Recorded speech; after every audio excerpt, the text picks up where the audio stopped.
In natural medicine, because we're not going to see people that will probably need catheterization or hospitalization, we're going to see more early stage cases, and we're going to see probably um, less trauma. So it's a more simple workup than you would have if you need to go to the hospital.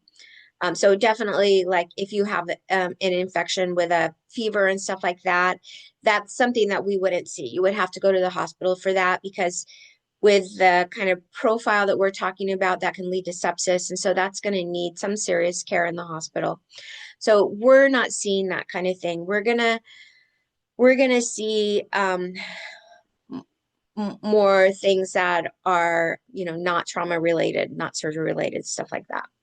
So the first thing we're going to do is take a really good history, because most of the reason that we can figure out most of the reason that you have the problem with urine retention just by talking about it. So we'll be finding out, what is the pattern of going to the bathroom, both peeing and pooping.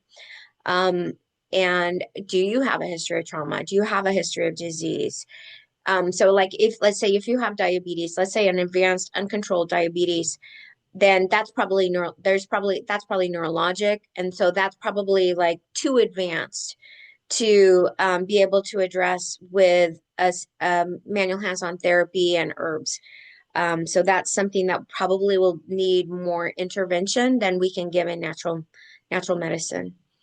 So we want to identify the probable type of urine retention. Um, we'll do a dipstick to make sure that you don't have an infection, because of course, with retention, you're going to have a higher probability of getting urinary tract infections. Also do lab work to make sure that your kidneys are still functional. If the kidneys have lost capacity, if they're not as functional, then that creates a sense of urgency, because we don't want the kidneys to fail. So one of the first things I'll have you do is a bladder diary for 2 or 3 days, and that's writing down what you eat, what you drink, and when you pee, if you had a sensation like you wanted to pee, how long, how many seconds it took you to pee, how much came out when you did pee. If you had multiple voids, so let's say you started peeing and then it seemed like you were done, and then you got up and then there was more, or you waited a second and then there was more, like how many pees after the first pee did you have? Did you have to change your body position? Did you have to change the bladder position to get out those extra pees? So those are the kinds of things that you'll talk about in the bladder diary. And then I'll do an abdominal and pelvic exam. I want to see what's happening with the kidneys, what's happening with the intestines, with the bladder itself, how mobile it is, if there's adhesions, where the uterus is, how full the rectum is. The intrapelvic exam will check to see if there's any prolapse and what part that's playing, what the tone is of the pelvic bowl, the pelvic floor.